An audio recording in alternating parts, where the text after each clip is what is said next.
I'm going to try to be a little bit less formal. I wrote comments for myself, but we're a very small group, and part of this was I aimed to have us do a little bit of discussion anyhow. As you've been hearing, for the next 2 months, we're going off script. If you've been around a while, you might know that usually how we do a non-Bible reading, and then we do a Bible reading. And there's a 3-year cycle that we follow. It's called the Revised Common Lectionary. That won't be on the quiz, which gives you 4 options to read from. Or if you're in a high church like Episcopal Church or something, they'll read all 4. We usually just choose one to talk about. This month or the next 2 months, we're giving the Bible a vacation, and we're going to hear from its cousins.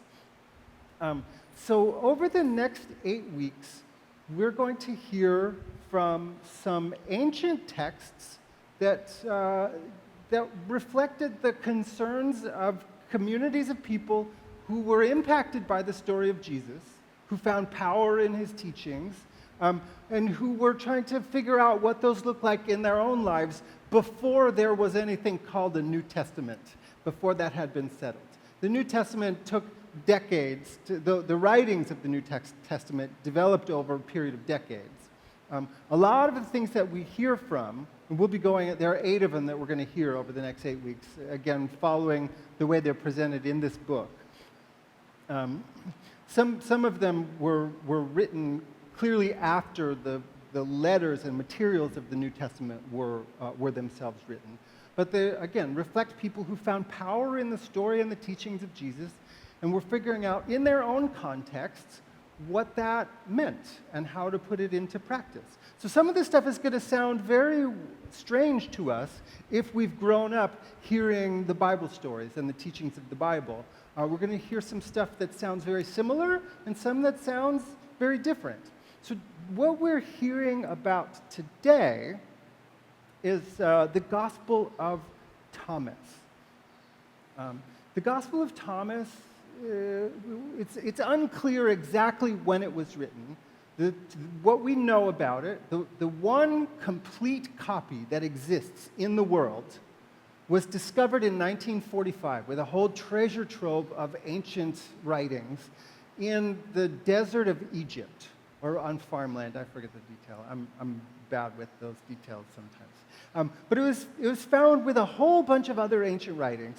And the Gospel of Thomas, it took some time to decipher it because it was written in the Coptic language, which is an ancient Egyptian language.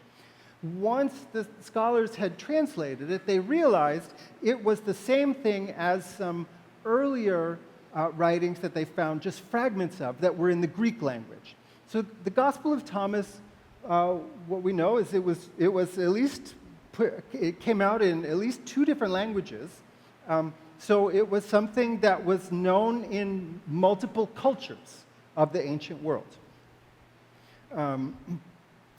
One thing that is very different about it is, it's called the gospel. It's focused on the teachings of Jesus, but it's entirely teachings. The Gospel of Thomas is 114 sayings of Jesus. So there is no, there's no travels, there's no miracle stories, there's no healings, there's no showdown with the Roman authorities, there's no crucifixion, there's no resurrection. It's all teachings. The Gospel of Thomas is most interested in having people think about what Jesus said. And the way that they convey that is that the Gospel opens by saying, these are the veiled or the secret teachings of Jesus, which the living Jesus spoke to, and Judas Thomas the twin wrote them down, which is a funny way to introduce it. The veiled sayings or the secret sayings, which is saying, really sit with these teachings, and then that whole thing about the twin, it might just mean that the guy had a twin brother, which is a weird way to introduce yourself. It might suggest that he was Jesus' twin brother, which would be an interesting historical detail. Or it might be a way of saying, if you let these teachings sink into your life, you too will become like Jesus, i.e., a twin. So the book that we're using, again, at least a couple of you in the room remember Hal Taussig and had him as a pastor. He's one of the scholars who helped write this. And what they're doing is engaging these ancient texts, taking a piece of them and putting them in a contemporary setting to try and get us to reflect on how we might engage with some ancient wisdom in our own lives and draw spiritual power for today from things that communities of the ancient world were wrestling with. Here's one example of how they do it. I'm going to read a vignette from them, then I'm going to read one of the sayings from the Gospel of Thomas. I read it multiple times this week, all 114 sayings. It's only a few pages long, though. So I'm going to read their example and then offer one of my own. And then I'm going to have us try ourselves. So this one they call Reconnecting Head and Heart. These are all made up little stories, but they sound very much like today.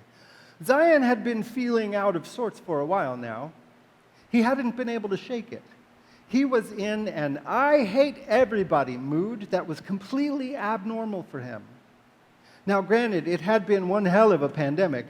Chicago was entering its most beautiful season, showing off all the tremendous colors of autumn.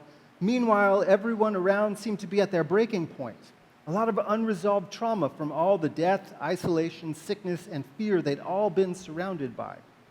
He thought he was doing just fine, talking with his therapist, making sure he was getting all of his creature comforts met, but what he found out was that he wasn't tending to his heart. On a cognitive level, he understood everything, as much as one can, that was happening around him. He was processing new information, but he wasn't tending to the emotional toll this entire thing had taken on him. When's the last time I cried, he thought. Sure, he always found pockets of joy, but how much of that was so he could avoid feeling sadness? Apparently, he reached his breaking point. And then he quotes Gospel of Thomas 58. Jesus said, "Blessed is the one who has labored and has found life." He took a deep breath as he looked at all the pieces that made up his mental and emotional lived reality. Facing his discovery of a perpetually breaking heart was uncomfortable. While there is no easy fix for this, becoming aware lifts a weight from the shoulders. Knowing our need to reconnect head and heart, he breathed a little deeper, slept a little better. Perhaps this was the first step in finding life again. So that's saying, Jesus said, "Blessed is the one who has labored and has found life." Engage it. Think about it. The one that I wanted to reflect on, so this is, I guess, our second reading, our quote-unquote Bible reading, our cousin of the Bible reading, is the Gospel of Thomas. Oh, that one can go down. Dan, I'll put that up later. Thanks. Is number 7, saying number 7. I said, this one feels like a riddle. Some of those 114 sayings, some of them confuse me, to be honest. Some of them feel like deep wells of wisdom. Some of them disturb me a little. And some of them feel like koans, those Japanese, the Zen Buddhist sayings that are meant to get you to enlightenment by overriding your rational thought. Like, what is the sound of one hand clapping? Some of these sayings feel like that to me. So the one that I'm reflecting on, again, just as practice, says this. Jesus said, again, this is number 7. Jesus said, "Blessed is the lion which the person eats, and the lion becomes a person." I'm not sure that people were really eating lions in the ancient world, but what do I know? I'm thinking metaphor. Blessed is the lion which the person eats, and the lion becomes a person. And cursed is the person whom the lion eats, and the lion becomes a person. Now that feels like a riddle. That's a one-hand clapping kind of thing. But it's this is the sound of one hand clapping, by the way. It made me think of 2 distinct moments in my life. These were things that I thought about as I sat with this. One was from a number of years ago. I was riding in a car with my friend Dave. He was driving. We were somewhere in northeast Philly. I don't remember exactly where. We were driving on a road going about 35 miles an hour. It was nighttime, a poorly lit street, and right in the middle of the block, there's some older guy just walking, and he intends to cross the street, And without paying any attention at all, he steps out, right into the road, as we're almost on top of him. So my friend Dave swerves to not hit him and honks the horn, like, oh, wake up, pay attention. And the guy gave us a single-fingered salute and yelled a profane invitation to us. And this is the part that I was thinking about. My window was down, which is how we heard that profane invitation. And I was angry because that was entirely his fault. He was to blame for not paying attention, for crossing in the middle of the block, away from any lights, away from any crosswalk. And he said some very rude things to us. And just reflexively, as instinct, I returned the salute. And I also returned the cheerful greeting. I'm sorry, Dad. I think there's probably something distinctive about American culture that means I'm probably not the only person in the room who can identify with the particular anger that is generated when we're in our cars. But I thought about that and recognized the lion ate the person. My anger, the lion ate the person, and then became that person, and acted through that person's mind, muscles and gesture and presence and voice. The other moment that I thought about, see, the cursed is the person whom the lion eats, and then the lion becomes a person. The other moment I thought about was in the summer of 2020 at a protest march led by trans people of color. Linda was there, Eli was there. I think Patty Fleetwood and Hannah Ingebretson were also there. I can't remember if I'm leaving anyone out. That was the summer after George Floyd had been murdered, and there was legitimate uprising going on. There was a reckoning happening. What I remember quite viscerally, being out in that July afternoon heat, very much on a day like today. Again, a lot to be angry about. And we were in a crowd that was walking along. It was a crowd of folks that were asserting their worth, and they were standing across, well, we were standing across intersections, some of us, to make sure that that crowd could go by safely. Again, lots of anger in the air, because there was a lot to be angry about in the world and in the city and in the nation. And I remember standing shoulder to shoulder with Eli and with Linda, looking out at motorists who were not pleased at having to wait while a crowd of people asserting their own worth went past. It is a way of protesting regular devaluation of some lives in favor of others. And that day, in that crowd, and with those people, I felt like I ate the lion, and its presence, its power, its purpose were channeled through my body and those other bodies around me in the service of a necessary good.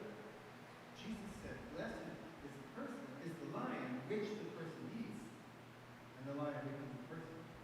And cursed is the person whom the lion eats, and the lion becomes the person. Now it's your turn.